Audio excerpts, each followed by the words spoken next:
Welcome to the show, ladies and gentlemen. This is Zai, the money guy. Welcome to the show. This is our live audience, of course. We're practicing all of the COVID safety measures. Thank you very much. It's another Sunday night, and you're joining me this Sunday Night Live with Zai, the money guy. Hope you can join live from TikTok studios. This is Zai. Hello to my fellow zillionaires. Today is December 27th, 2020. This is episode 5. Welcome to the show. We talk about money. In the next 30 to 45 minutes, I am going to educate and entertain you, I hope, about money. We're going to talk about money. Come and join the show. Let's talk about how you deal with money, what it means to you. And not only that, I also want to talk about stuff like personal development and your career goals and really just leveling up, right? So Sunday nights, I am live on TikTok every Sunday night, 7 p.m. Eastern. Come and join. Um, I also have a YouTube channel that I am uploading these videos, so you can catch me there as well. I hope you are having a wonderful Sunday night. I'm live from TikTok Studios. It is December 27th. It is I'm filming from, pardon me, I'm filming from Toronto, Ontario, is what I was trying to say, and it's a cold one tonight. It really is. It's like I don't even know what the weather is. Let me just look it up really quickly. I'll give you the Celsius, but winter has arrived in Toronto. Actually, it's not too bad. It's 1 degrees Celsius. I don't know what that is in Fahrenheit. So let's just see. 1 degree Celsius in Fahrenheit should be about 30, right? 33. So 33 degrees Fahrenheit. It's a cold one in Toronto, but it is Sunday night. And on the show today, we are going to talk about money, what it means to you. This episode of Live with Zai, the Money Guy, is brought to you by Olive and Splash. They make these wonderful masks. Okay. It's not really brought to you by this company, but I wanted to feature this product.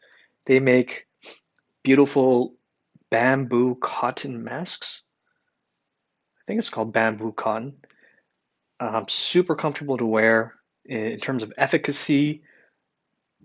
It's a cotton mask, right? So for what that is worth, right? I don't think it's an N95 mask, but super comfortable. You put it in the wash, put it in the dryer, and you can adjust it for your face.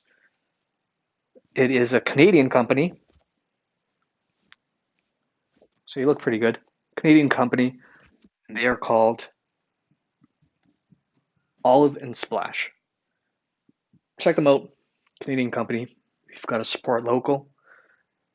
I bought one of their masks. They do a great job. So on the show today, if you don't know who I am, let me tell you a little bit about myself. So my name is Zai, the money guy, and I go by a motto, right? And my motto is you don't have to be, or you do not have to be a financial expert to be an expert in your finances.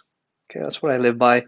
And really, the point of my channel and the point of my content is really to provide financial literacy to everyone. We need to, you know, remove the barriers to financial education and to financial literacy. And one of my favorite guests on the show is with us tonight, Hockey Beast 140. How are you doing this Sunday night? Thank you so much for joining once more. You know that I'm live on Sundays, every Sunday at 7 p.m., and I'm glad to see you. I hope you're doing well. I hope you get a chance to watch the Canadian Juniors. I know they're playing right now. As soon as this is done, I'll head back to the television and cheer on our Canadian junior hockey team. Go Team Canada. If you're just joining, this is Zai the Money Guy, and I do talk about money. And as I mentioned before, I am trying to increase financial literacy. I really want to simplify money for everyone. I want to simplify budgeting, and it shouldn't be something that is complicated or overwhelming. And for most of my financial journey, I did find that it was very complicated, right? And you hear a lot of financial gurus talk about all of the different investment vehicles and so many abbreviations and jargon in finance that sometimes it can go over your head. So I'm here to simplify that and make it easy for anybody. I'm not, I'm just like a regular person who learned about how to get his finances in control. No worries, Hockey Beast. You do not have to apologize if you have to run. Thank you for at least tuning in, and I hope to catch you another time. Go Team Canada. I hope you enjoy the hockey game tonight. Have fun out there. Have a wonderful Sunday. If you're just joining, this is I, the Money Guy, where we talk about money, and I am filming in front of a live studio audience. We're following all of the COVID safety conditions and regulations. Thank you. Thank you. Okay, we're not really live, but this episode is also brought to you by McDonald's. McDonald's, I'm loving it. If you are a regular viewer of my show, you know that on Sundays I eat junk food because it's been a recurring theme. I got a Sprite, so kudos to you, McDonald's. But let's get into the heart of the show and let's talk about money. And let's go to the first segment of my show called In the News. Excuse me. Okay, so this segment of my show is called In the News, where we go over some recent news articles about finance and about money, and I get your take, or you share your take in the comments, whichever you please. And excuse me, this article in particular and this topic caught my eye recently from by me viewing another TikTok video. And the gentleman was an economist, and he was talking about government debt and the implications of COVID and government debt. Big topic. And there are obviously two sides to this conversation. And I wanted to discuss it with you tonight. So let me know in the comments what you think. Here is the title of the article. So the title of the article is Which Countries Have Protected Both Health and the Economy During the Pandemic? Okay, so that's the question. So the underlying question is it a trade-off? Do we have to give up one to save the other, or can we have it both ways, right? And I think there are legitimate concerns on both sides of this argument, obviously. For people who are concerned about the economy with everything being shut down right now, it's a big concern. And how are we funding the economy and how are we keeping everyone essentially alive? For the most part, it is through government debt. And I mean, I'm not a hyper expert on government debt, but I think they're printing a lot of money, right? And there are consequences to that, like, long-term consequences like inflation, for example. Now, this article is written by a gentleman named Joe Hassel. The title is Which Countries Have Protected Both Health and the Economy During the Pandemic? And let me know. Here's the fundamental question. Question is, or the dilemma that we're in right now is, should we let businesses be open and allow the economy to recover on its own without, as much closure and regulation that's currently happening in our cities?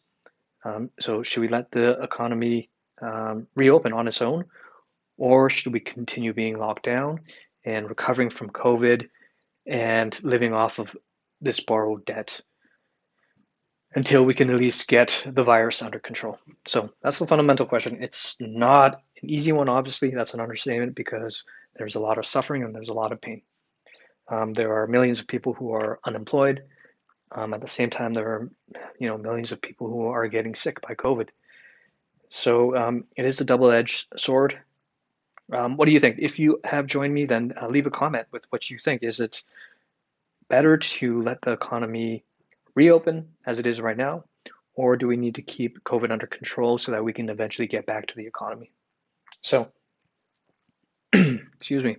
In this article, he talks about, he took a look at some of the countries who were dealing with COVID, and here is where I'm going to share a little, I don't know if it's insight, but it's something that we're not considering. So I think people aren't considering, but the countries that had the strictest COVID lockdowns, okay, the most strict lockdowns, the countries that were actually forced their citizens to not go to work and to stay inside, uh, according to this article and the data that he presents, they have the strongest economies as of now, right? And some of those countries are Taiwan, South Korea, Lithuania, and Finland. And if you're just joining, I want to welcome you to the show. This is Zai Money Guy. I do a live show on Sundays at 7 p.m. Thank you for joining. I do see that there is someone who joined, RoseDub 197115, and RoseDub is the future of the internet, no doubt about that. Thank you for joining, RoseDub. I hope I can provide you a little bit of education and entertainment if you bear with me. I am going through the news right now, and we're talking about an article that is talking about the pandemic's effect on our economy. And this author, Joe Hassel, talks about the countries with the most strict lockdown conditions, right? Taiwan. So Taiwan is one of those countries that I think was, for whatever reason, well, it has a history with China, obviously, so it's controversial even just talking about Taiwan. But nonetheless, Taiwan also doesn't have a seat with the World Health Organization, so there's controversy there as well. The whole thing is contentious. They sort of took a contrarian route and took almost the opposite advice of what the WHO and China was suggesting to the rest of the world. So essentially what they said was, we're not going to listen to the Chinese government. We're going to do things on our own terms. And they did that. They locked down all of Taiwan. It's an island. They prevented any travel from coming in. They had most of their citizens staying inside. They shut down and they controlled COVID. Now, I know all countries by all means are different, and there are many there are many factors that you have to put into consideration in terms of why one country might have more cases and another may not. But Taiwan was quite proactive from the beginning of the breakout, and they managed to get it under control. And for that reason, now their economy is actually back to normal. And according to this article, right, where you see the most pain and suffering, right? So the countries like, or regions like the United Kingdom and Spain and Peru, you see economies that are tanking, right? And I think that makes sense because they're in a lot of trouble and people are suffering from COVID. And for that reason, businesses probably aren't running as efficiently as they can be. So that made me curious. This article, I think, is a good one. I looked at Canada, where I'm from, and I looked at the United States, and we're somewhere in the middle, which I think makes sense. I mean, we do I think Canada, and I think we're doing an average job in terms of how we're handling COVID. And by average, I mean, I don't want to say Canadian citizens, but we're not all on the same page in terms of how much we should lock down our country. There are still people who are going out. I saw someone post a video on TikTok of her figure skating. She's not wearing a mask. Just today in Toronto on Block TO, there's an entire park of people who are going sledding, and that park is full. There's like hundreds of people there, not wearing masks. And so that's probably why we're somewhere in the middle, and we're doing an okay job. And I don't mean that as a critique towards, our politicians or any of our healthcare practitioners that are doing a wonderful job. Maybe the politicians are doing an okay job. The United States, I mean, there's that's another area it's like, to me, it's a little bit crazy, and they're not nearly as strict as maybe some of these other companies. But I think the part that really, I don't want to say that it bothers me, or the part that I don't understand is We all want the economy to, we want it to improve and we want it to come back to where it was. And we all want to get back to, a sense of normalcy, and we want everyone to go back to work. So if we focused on conquering COVID and we put all our efforts there and we eradicated COVID, then the economy would go back to normal. And for whatever reason, people, they don't want to do that. So for whatever reason, it seems that people want to focus on ignoring COVID and just letting the economy repair itself and just go back to normal. And maybe the reason is people either underestimate, or they don't think that COVID is as serious as it is, or the implications of it. So that's why this topic is a controversial one. And I get there are different viewpoints. Look, I'm not saying I'm the expert and I have all the answers. But I think what this article is saying, and maybe what I'm saying as well, is the companies that were actually the most strict with COVID and towards the beginning of the pandemic, they shut down everything. Those countries' economies recovered the quickest. So, what do you think? If you are just joining, please leave a comment and let me know what you think about that. The question is it worth shutting down the entire country to get COVID under control? Or do we need to reopen the economy and let COVID run its course?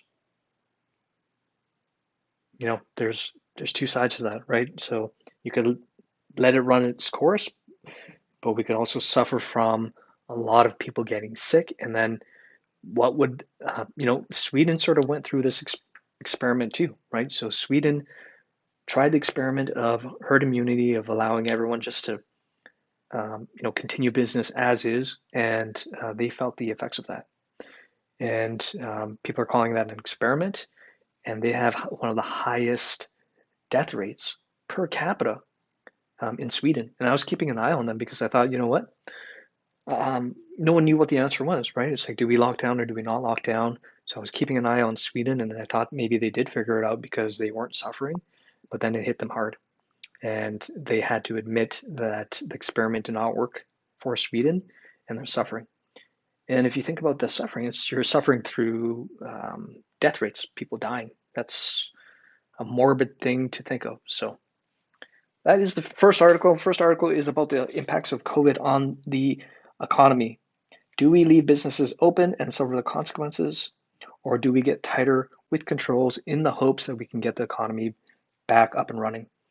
The implications of borrowing and government debt are large. I totally get that. And trust me, I'm not a fan of printing money as well. I don't think anyone is. I just feel and find that we're in a dilemma. And, I don't envy our politicians right now. They're in a win-lose situation. So, I don't envy them. I'm grateful for our politicians and trying to at least sort this out. But let me know. Let me know in the comments section how you feel about the impacts of COVID on our economy and what is the best direction. All right. That is the first article in the news. This episode is again brought to you by Olive and Splash masks. Okay, Olive and Splash. This is a Canadian company that makes bamboo face masks. Okay, you actually look good wearing one. Super comfortable. I consider this my outdoor mask. So I do have surgical masks or N95 masks that I'll wear when I go grocery shopping or where I am more exposed to people. But if I'm just sort of out and about and kind of keeping my distance, then I will use something like this, which is a bamboo cotton mask by Olive and Splash. It's extremely comfortable. You can wash it and dry it so that it conforms to your face and so that it fits. Olive and Splash. Okay.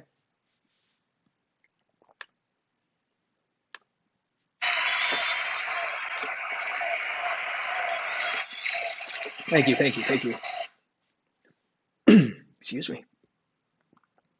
Okay, let's go to our second article. So we are in the news section. This is I, the Money Guy. It is Sunday, December 27th, 2020. Thank you so much for joining. My name is I, the Money Guy, where we talk about money, we talk about career, we talk about leveling up. If you are a follower of my show, then you are part of the zillionaire family. You want to be a zillionaire. And kudos to you because a zillionaire wants to improve their life and make themselves better. I hope you're having a wonderful Sunday night. And I hope that I can at least educate and entertain you for the next 20 or so minutes. I'm going to talk about the next article in the news, and it is about my man, Nicolas Cage. Okay, so this article, Daniel, welcome to the show. How are you doing? I hope you're having a wonderful Sunday night. Thank you so much for joining. I do appreciate it. My name is Zai, the Money Guy, and I'm talking about money and what money means to us. Okay, I'm trying to educate TikTokers about getting better with money and their finances, simplifying money so that you can learn more about it and you can prepare for your future because I think it's important. And on my show that I go live every Sunday night at 7 p.m. Eastern, I go through the news. So we're in the news segment right now, and we're going to talk about Nicolas Cage. So I hope you guys know who Nicolas Cage is. Famous Hollywood actor. At one point, Nicolas Cage was worth, excuse me, at one point, Nicolas Cage was worth $150 million. Okay. Now, I know a lot of people. So, by the way, the article is in CNBC and it's written by Emmy Martin. Here's the headline: Nicolas Cage blew $150 million on a dinosaur skull, pygmy heads, and 2 European castles. Okay, give that some thought. I just quickly want to talk about Nicolas Cage. I know he's one of those actors where you either love him or hate him. I know a lot of people think he's kind of this generic action Hollywood type of actor, but I pulled up his movie. What do you call it? Not a dis. His movie catalog, right? All the movies that Nicolas Cage has been in, and he's been in some amazing ones, right? And I don't say that lightly, right? So, Lord of War, Con Air, The Rock, Face Off, Moonstruck, and National Treasure. I love him in that National Treasure series, by the way. Is he the best, like Hollywood method actor? Maybe not, but he's an action actor, and he's been in a lot of titles. Gone in 60 Seconds, right? The Wicker Man. These are big, solid titles. He in Hollywood, in Hollywood terms, he's had a successful career, and at one point he was worth $150 million.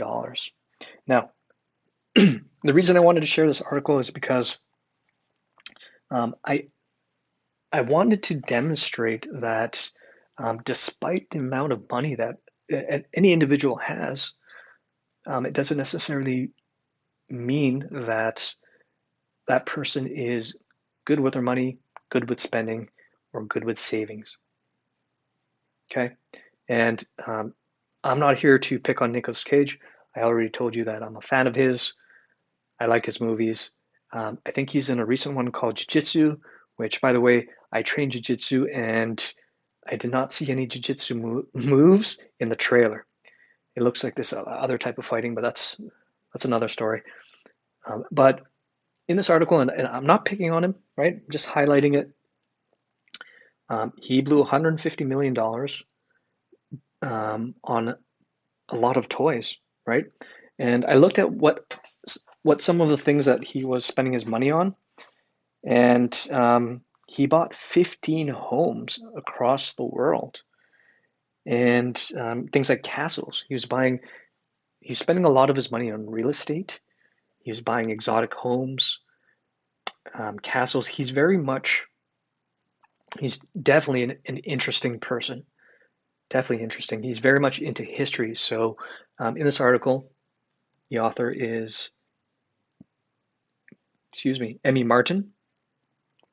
In the article, he talks about his passion for history, and what he does is he reads a lot of history books, and then he'll go through the references in the history books, and he'll follow those references, and then he'll actually travel to those places, and then he'll buy the castles or the homes or the properties.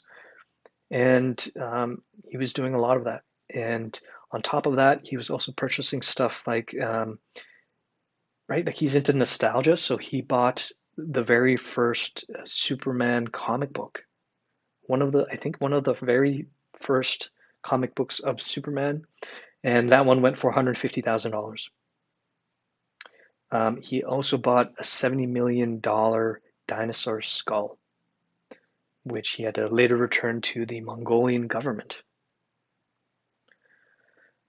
So,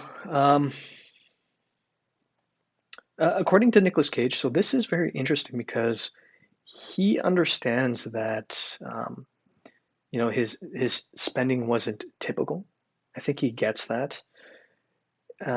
Because he says in a quote, he says he bought an octopus at one point for $80, and he says that's not going to get you into dire straits by buying an octopus, which I agree with. But he does admit that he started buying a lot of properties, and I think that's sort of what sunk him. Although I was wondering, like if you own so many properties, you could probably sell them and probably get some of your money back. So I'm not sure exactly. Maybe he's not entirely broke. But the point is, at one point, Nicolas Cage worth $150 million, and he went through all of his money, right? So, um, Nicolas Cage, if you're out there, maybe you should follow my account. I can give you some tips on better savings habits and how to manage your finances. But the point is, it doesn't matter how big your bank account is, right? These habits are universal habits that we all have to learn. And the number in your bank account, it doesn't matter if it's $1,000 or $150 million. Um, it's if you have bad spending habits, then you have bad spending habits. And our man, Nicolas Cage, he had some bad spending habits, and the scale is just larger, right? Prior to me learning how to be better with my money, I would spend a lot. There was an entire year where I spent a lot of my money just on eating out, and I was making good money working in a corporate position. And there was one entire year, and I don't regret this year, by the way. I don't regret it. I ate out almost every night at some of the best restaurants in Toronto. I don't regret that year, but I do regret coming out of that year with no money, no savings. That's something I do regret, but it happened. It's a learning experience. I've changed my habits since then, and I've increased my net worth through saving money. And we all go through different phases of our lives, right? So there's no wrong or right. But the point of the article that I wanted to share about Nicolas Cage, he went through $150 million, right? And you hear about this all the time. You hear about actors and celebrities who have a lot of money and they go through it. You hear about it, athletes who end up signing these massive contracts and they go broke. Like, how is that possible, right? Mike Tyson at one point was like worth 150 million as well, and he had to declare bankruptcy, and he had to restart his career. So I mean, it's hard to fathom, right? And we all sit here and I'm like, man, what would I do with 150 million dollars? My life would be set, but would it really? It's like you don't know because if you don't have the fundamentals that are built into you, then maybe you start buying a home for your family and then a home for your friends, and then your 150 million after taxes is half, and then in a few years you're left with nothing, and then you come over that experience and you're like, where did all the money go, right? So what do you think? Nicolas Cage, he went through $150 million. If you had $150 million, leave a comment.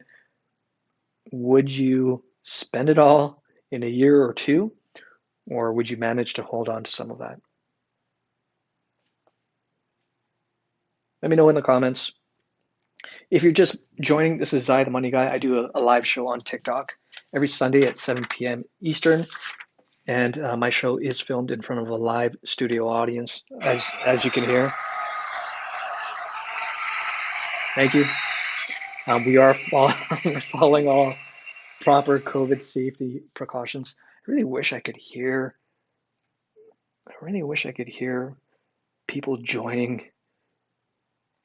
um, joining my lives. It's like TikTok feels so one-dimensional. It would be great if people could join in and interact with me, not only through the comments, but just through video or so it wouldn't feel like I'm just talking to myself, which technically I am.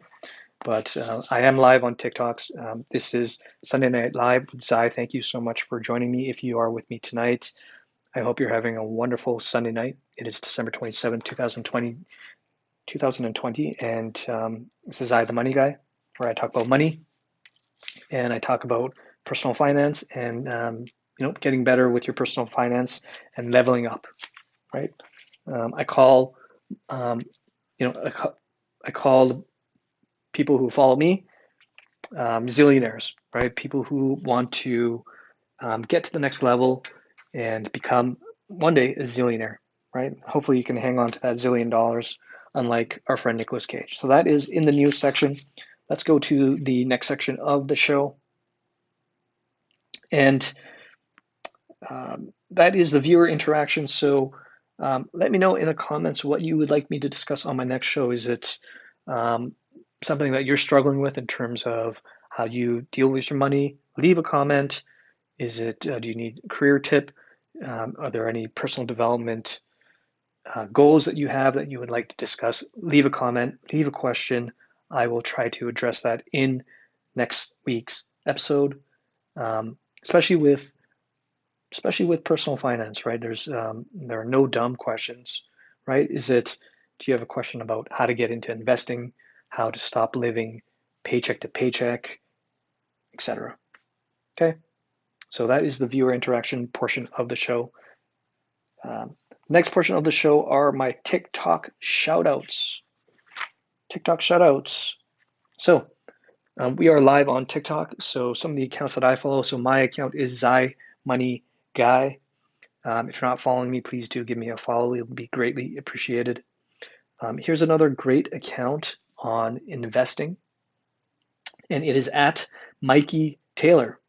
So at Mike, Mikey, Taylor, Taylor. At Mikey Taylor, he is I think he's an ex-pro skateboarder. He used to be like a skateboarder dude, and now he is in the investment space where I believe he does have a fund, and a lot of his content is top notch. So I have no affiliation with Mikey Taylor, right? Apparently he was famous at one point. That's pretty cool. So maybe he was skateboarding with Tony Hawk. Who knows? But that is definitely an account that you should follow at Mikey Taylor, Mikeytaylor. Here is another account that you should follow at The Layman Investor. The Layman Investor is quite popular on TikTok. This guy's famous. I think he's out of New York. I know he's also a comedian, so he talks about personal finance, and he also has a comedy account, and he's awesome. And he's going through this journey of investment education and financial literacy as well. He's trying to become better in terms of his money. So give him a follow. It is at The Layman Investor. So TheLaymaninvestor.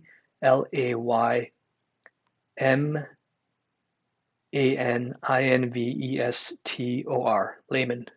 I hope I'm spelling Layman correctly. You guys can look it up. Layman Investor, huge account. Give it a follow.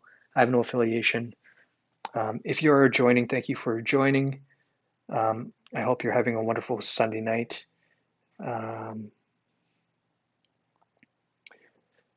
Any thoughts on Wishpond stock? I don't know what that is, to be honest. Sorry. I do not have any thoughts on that. I wish I did. Sorry, there's no pun intended there either. maybe you can let me know what the wish pawn stock is. Generally, I don't even give stock advice. I'm a passive investor, so I do have one video where I share my entire portfolio. It's a Vanguard portfolio of bonds and equities. Maybe I'm old school, but I'm a passive investor. I put money in the market and I set it and forget it. That's about it. But I do wish you well. I'm not sure. Let me know what that stock is. Maybe I'll look it up as well. Sounds interesting. Um, so if you're just joining this part of the show, I am giving out TikTok shout outs.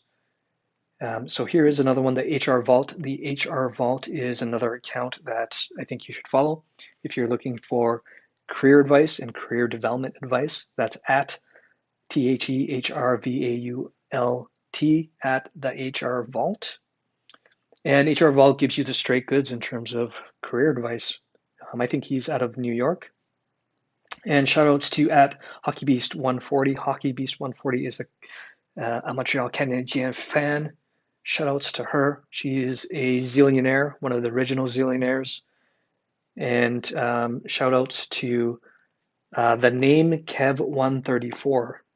The name Kev134, if you're out there, I do notice the likes. You continue to like my videos, so shout out to you.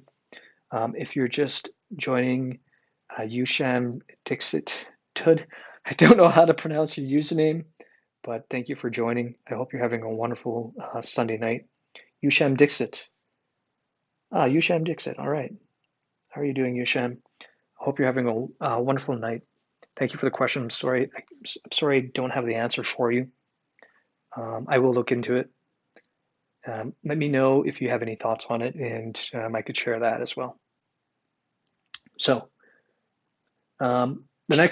we're getting close to the end of the show, so the next part of my show is called Teachable Moment, where I talk a little bit about a personal finance tip to my viewers.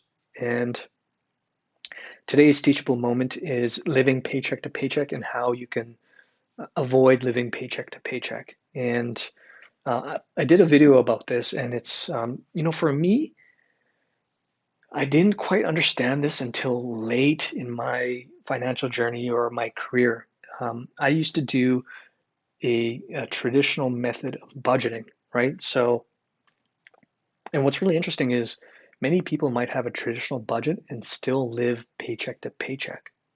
And what do I mean by traditional budget? So essentially, let's say you get your income is $1,000, okay? And let's say your expenses are $1,000. And let's say you get two paychecks of $500 each. So usually what you would do is you would list all of your you list your income and your expenses, right? So you list all of your expenses for the first part of the month, and the second part of the month, your $500 paycheck would come in and you would cover the first portion of your expenses, and you would anticipate, right, your next paycheck to cover the last part of your month. So you would get that additional $500 and it would cover the last part of your month, right? I was doing this. Okay, so I was anticipating my future paychecks, and I actually thought I was quite responsible budgeting in this manner because everything was taken care of. I had a certain amount budgeted for food. I had a certain amount that would cover, gas for my car, entertainment. I was being responsible, but what I didn't realize was I was still living paycheck to paycheck because I was anticipating that future paycheck coming in. I was living off of money from the future. And look, I'm not here to say that that is good or bad. I'm just here to tell you that there is an alternative. And the way I learned about this alternative was through a software program that I use called You Need a Budget, or YNAB. And I'm not affiliated with YNAB. There is a link in my profile for to sign up to YNAB. So I think you could get, I'm not sure what you get for signing up, but you will get a free trial of the software. And YNAB changed how I deal with money. And it's one of the reasons why I actually created this account. But through them and through the software, I learned that The way to stop living paycheck to paycheck is you need to age your money. This is a concept that they coined, and it means you need to live off of older money.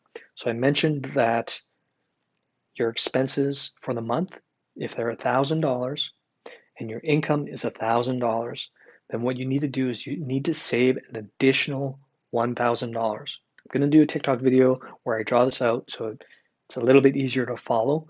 But if you save an additional $1,000, then you'll have $1,000 that is sitting in your bank account. And now your expenses come out of that amount. And then your future income funds your bank account, right? So now you create a cycle, and now you've broken the paycheck to paycheck cycle by exactly 1 month. So you're 1 month ahead of your bills and your expenses. And the more you do that, the more you save additional money, the older your money gets. So your expenses start coming out of old money. And what that does is that will increase your financial security, right? Right now in YNAB, I have money that is about 70 days old. So I've aged my money so that I can live without income for about 2 months. I also have an emergency fund of over a year, so I could live almost like 14 months without income. And it took a while for me to get there, and it is possible. So you can learn how to do it for yourself, but that is how you break the paycheck to paycheck the paycheck to paycheck cycle. It's by saving additional money, right, outside of your income, right, and bringing that money into your account, and then using your expenses to using that money to fund your expenses. Okay.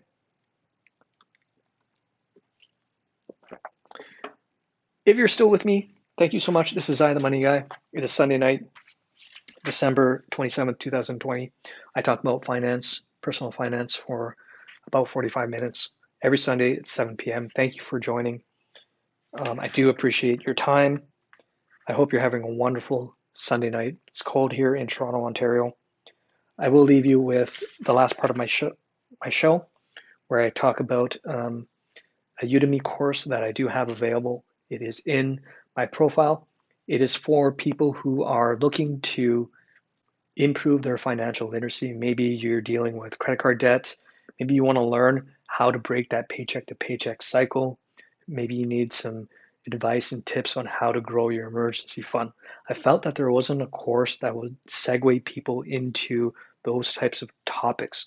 I felt that the existing courses on personal finance were too advanced. They're about stocks, they're about investing. And I think there's a whole layer underneath that where people just need to learn how to save their money and how to be better with their money. That's what I created in my Udemy course. It's a short course. It's about 2 hours of videos, right? And I think it is a good segue or a good catalyst if you find that the financial advice or the investment advice that you find is too overwhelming, then check out my course. It's in my profile. There's a link. I'm not going to force you, obviously, to take my course, but it's there if you need it. It's on Udemy. Check it out if that is something that interests you. So that is another episode of Live with Zai. It's Sunday Night Live with Zai, the Money Guy, December 27, 2020. Today we talked about the impact of COVID on the economy. And we also talked about how even someone like Nicolas Cage can go through $150 million quite easily. It's not about how much money you make, it's about how much money you save and how you manage that money. With that, I want to thank you for joining. I wish you a wonderful rest of your evening and stay safe. Join me next week, Sunday, 7 p.m., live on TikTok. Thank you so much, everyone. Have a wonderful night.